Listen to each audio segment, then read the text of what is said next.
Assalamualaikum warahmatullahi wabarakatuh. Halo semuanya.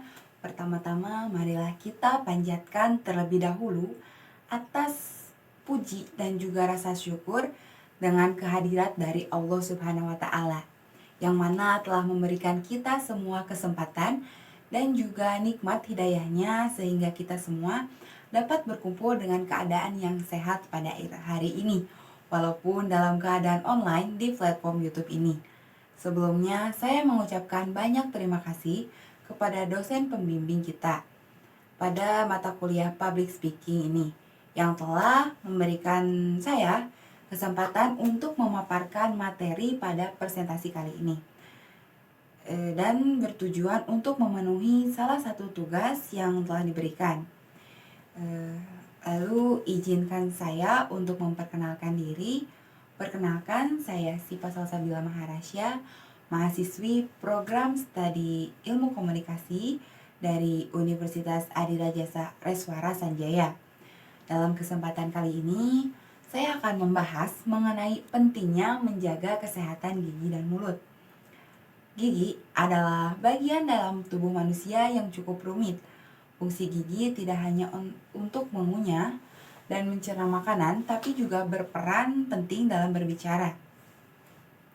Pertama-tama yang akan saya bahas adalah seberapa pentingkah adanya gigi dalam mulut kita. Gigi adalah salah satu komponen yang paling penting dalam tubuh kita. Beberapa fungsi gigi antara lain adalah untuk menunjang estetika atau penampilan, membantu menggigit atau mengunyah makanan, serta membantu proses berbicara. Akibat dari kehilangan gigi, pertama adalah sulit mengunyah, sendi rahang terganggu, gigi sisa mudah goyang dan lepas, bergesernya sisa gigi di sebelahnya. Gigi menjadi kotor dan terakhir mengganggu penampilan yang akan membuat kita tidak percaya diri. Oleh karena itu, penting bagi kita untuk menjaga gigi yang tersisa dalam mulut sebaik mungkin, serta mengganti gigi yang hilang dengan gigi tiruan. Kebanyakan orang pernah merasakan sakit gigi. Terkadang sakitnya hanya muncul sesaat lalu menghilang dengan sendirinya. Namun, sakit gigi juga bisa berlangsung cukup lama dan tak kunjung sembuh walaupun sudah meminum obat pereda nyeri. Sakit gigi merupakan salah satu masalah kesehatan yang sering terjadi. Rasa sakitnya bisa ringan ataupun berat. Bisa juga terasa tajam dan muncul tiba-tiba. Terkadang, nyeri memburuk ketika malam hari, terutama saat Anda berbaring. Bagaimanapun intensitas dan kemunculannya, sakit gigi terasa tak nyaman dan bahkan dapat mengganggu aktivitas sehari-hari. Sakit gigi karena iritasi sementara pada gusi misalnya biasanya akan membaik dalam beberapa hari tanpa pergi ke dokter gigi. Terkadang pertumbuhan gigi baru dan kebiasaan sehari-hari seperti mengonsumsi makanan yang terlalu panas atau terlalu dingin juga dapat menimbulkan nyeri dan ngilu pada gigi. Biasanya orang-orang mengatasi sakit gigi dengan minum obat pereda nyeri seperti paracetamol atau ibuprofen. Namun, ternyata minum obat saja tak selalu membantu. Bila sakit gigi tak kunjung sembuh walau Anda sudah minum obat, bisa jadi sakit yang Anda alami merupakan gejala dari kondisi yang lebih serius. Di sini saya akan menjelaskan kondisi gigi dan mulut yang sehat. Pertama, gigi tidak berlubang, radang dan bergoyang. Kedua, gigi tidak sensitif terhadap makanan dan minuman panas, dingin dan manis. Ketiga, gigi tidak terasa sakit. Keempat, gusi berwarna merah muda. Tidak terdapat penumpukan sisa makanan dan tidak mudah berdarah. Kelima, mulut tidak bau dan kering. Lanjut ke bagian kondisi gigi dan mulut yang tidak sehat. Pertama, ada karang gigi.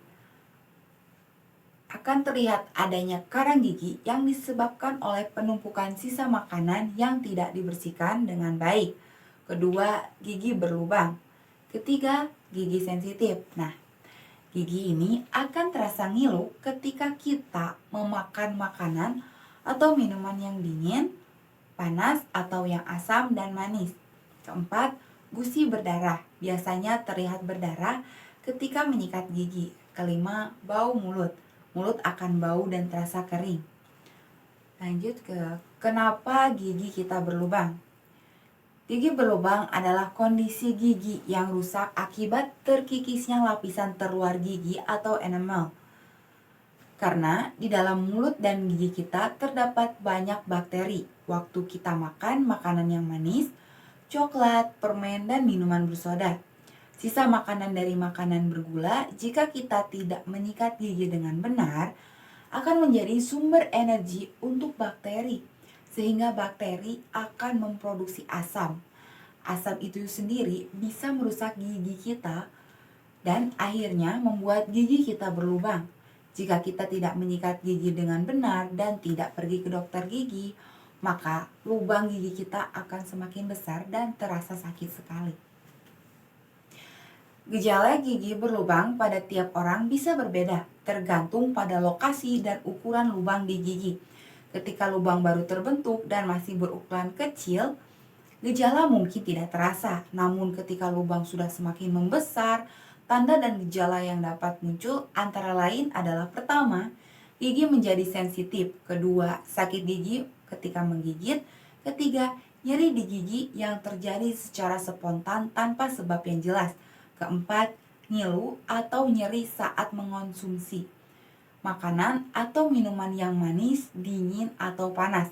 Kelima, terdapat lubang yang terlihat jelas di gigi.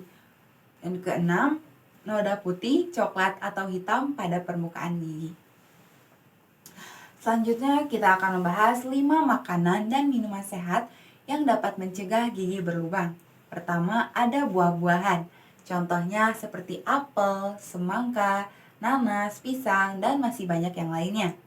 Buah-buahan mengandung serat yang dapat meningkatkan air liur kita, sehingga membantu membersihkan sisa makanan serta menetralkan asam yang menyebabkan gigi berlubang itu.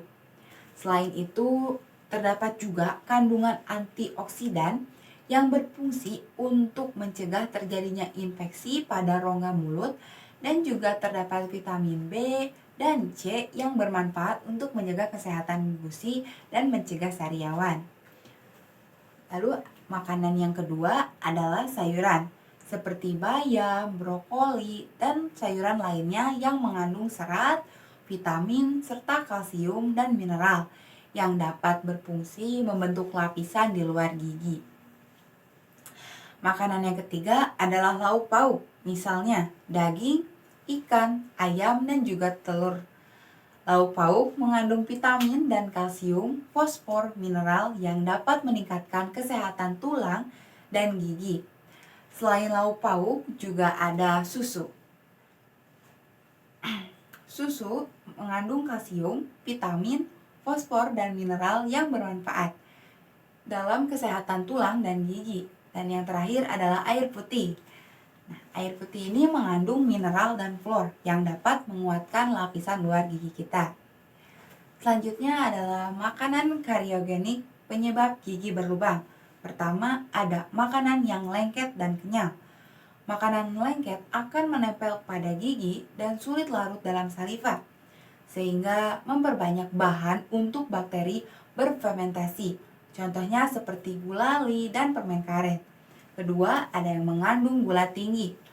Gula yang difermentasi oleh bakteri menjadi glukan dan solvents yang mempermudah bakteri, menyebabkan kerusakan pada permukaan gigi. Contohnya kue dan coklat. Lanjut ke yang tiga, ada minuman bersoda. Untuk minuman bersoda mengandung gula yang tinggi, yang akan menyebabkan berkurangnya aliran saliva atau mulut menjadi kering. Dan keempat, ada asam yang tinggi, menciptakan suasana asam yang mempermudah bakteri, mensintesis glukan dan leavens penyebab kerusakan gigi. Contohnya seperti lemon, acar, dan tomat. Kelima, ada karbohidrat tinggi. Karbohidrat ini dikonversi menjadi gula yang merupakan komponen utama fermentasi bakteri. Contohnya kentang, roti, dan pasta. Dan yang terakhir ada alkohol yang menyebabkan serat akan akan berkurang sehingga mulut akan menjadi kering dan proses remineralisasi terganggu. Contohnya seperti bir dan minuman lainnya. Jadi, jika kita sering makanan-makanan yang buruk dan tidak menyikat gigi, nanti akan timbul bakteri jahat di mulut kita loh. Bakteri jahat ini dapat menimbulkan penyakit gigi dan mulut seperti gigi berlubang, bau mulut, dan juga sakit gigi. Bayangkan jika kamu sedang kumpul dengan teman-teman di kafe, lalu kamu merasakan sakit gigi karena gigi berlubang. Itu sakitnya bukan main, sangat sakit sekali. Jadi, mulai dari sekarang kamu harus menjaga pola makan yang sehat. Nah, di sini juga saya membahas bagaimana pola makan yang sehat bagi tubuh. Untuk 1 hari pertama, dalam makanan yang kita makan harus mengandung karbohidrat yang cukup, seperti nasi, roti, kentang, dan pasta, dan masih banyak yang lainnya. Dalam posisi seperempat lainnya, pastikan makanan kamu mengandung protein, seperti ayam, ikan, terus daging, susu, yang berfungsi sebagai zat pembangun dalam tubuh. Dan dalam setengah bagian lainnya, pastikan mengandung sayuran dan buah-buahan seperti apel, jagung, pisang, brokoli, nanas, dan masih banyak yang lainnya, yang berfungsi juga sebagai vitamin dan serat bagi tubuh kita. Lalu yang terakhir, jangan lupa untuk meminum air putih 8 gelas sehari agar di dalam tubuh kita seimbang. Selanjutnya juga saya akan membahas alat dan bahan untuk menyikat gigi. Pertama, kita membutuhkan sikat gigi.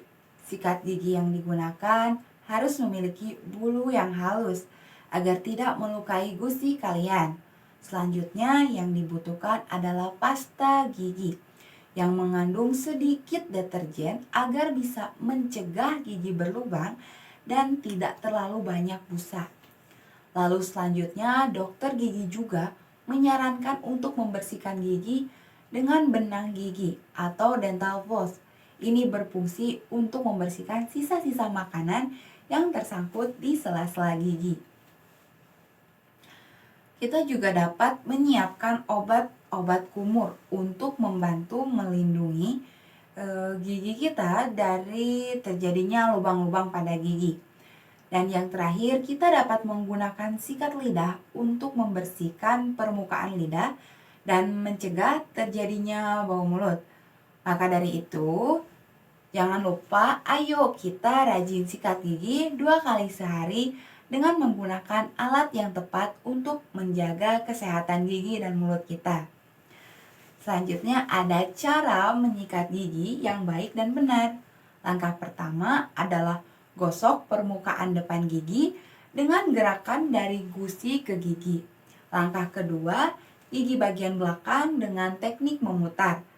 Langkah ketiga, gosok permukaan dalam gigi depan dengan gerakan mencukil. Dan gerakan langkah keempat, menggosok permukaan yang berfungsi untuk mengunyah. Oh iya, perlu diingat jangan menyikat gigi terlalu keras. Setelah itu cukup berkumur 1 kali saja untuk membersihkan sisa pasta gigi. Selanjutnya adalah kapan kita harus menyikat gigi. Banyak orang bertanya-tanya kapan kita harus menyikat gigi. Nah, berdasarkan American Dental Association, menyikat gigi sebaiknya dilakukan selama 2 menit dan 2 kali sehari. Selama pagi hari 30-60 setelah sarapan. Kenapa setelah sarapan? Karena agar kandungan pada pasta gigi tidak larut oleh air liur. Lalu dikhawatirkan kandungan asam dari makanan dan tekanan dari sikat gigi dapat menyebabkan pengikisan gigi. Kedua, pada malam hari sebelum tidur agar gigi tidak kotor oleh makanan hingga esok hari. Jadi perlu diingat lagi, jangan lupa untuk sikat gigi selama 2 kali sehari dengan waktu 2 menit. Selanjutnya, kapan sih kita harus ke dokter gigi? Pertanyaan ini banyak sekali ditanyakan juga oleh masyarakat. Di sini, kita harus ke dokter gigi setiap 6 bulan sekali agar gigi dan gusi kita tetap sehat dan juga lakukan penanganan secepat mungkin saat terjadi masalah pada gigi dan gusi.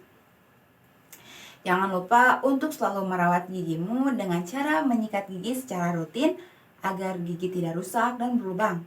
Dokter gigi juga akan menjaga gigimu agar tetap sehat dan bisa mencegah timbulnya masalah pada gigi. Dan dokter gigi juga akan mengobati gigimu yang bermasalah. Jadi, jangan takut untuk pergi ke dokter gigi karena dokter gigi tidak akan menyakitimu, melainkan dokter gigi akan membantu merawat gigimu dengan baik.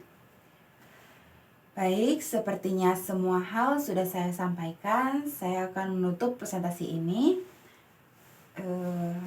Untuk kesimpulan dari materi yang saya bawakan pada presentasi kali ini adalah kesehatan gigi dan mulut merupakan hal yang penting dalam kehidupan setiap individu, termasuk pada anak, orang dewasa, remaja, ibu hamil, lansia, pokoknya untuk semua orang, karena gigi yang tidak dipelihara dengan baik akan menimbulkan penyakit pada gigi yang diantaranya adalah plak gigi dan kalkulus.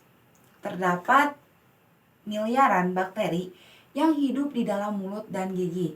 Bakteri datang melalui beragam cara dan tumbuh di banyak celah. Bakteri yang menumpuk terlalu lama dapat menjadi plak gigi dan menyebabkan kerusakan gigi atau bisa disebut juga gigi berlubang hingga menyebabkan penyakit radang dan gusi. Maka dari itu, ayo kita jaga kesehatan dan kebersihan gigi dan mulut agar tidak menyebabkan penyakit. Karena mencegah itu lebih baik daripada mengobati, bukan? Semuanya setuju kan? Tapi ada satu hal nih yang perlu diingat sekali lagi. Jangan takut untuk pergi ke dokter gigi selama 6 bulan sekali. Dan jangan lupa tersenyum dan tunjukkan gigi sehatmu. Saya Sipa Salsabila Maharasya, pamit undur diri. Mohon maaf bila ada kesalahan dalam penyebutan kata dan ketidaksempurnaan materi dalam presentasi ini. Terima kasih telah bersama saya untuk presentasi selama 20 menit ini. Semoga presentasi saya bisa bermanfaat bagi semua orang. Sekian dan terima kasih. Wassalamualaikum warahmatullahi wabarakatuh.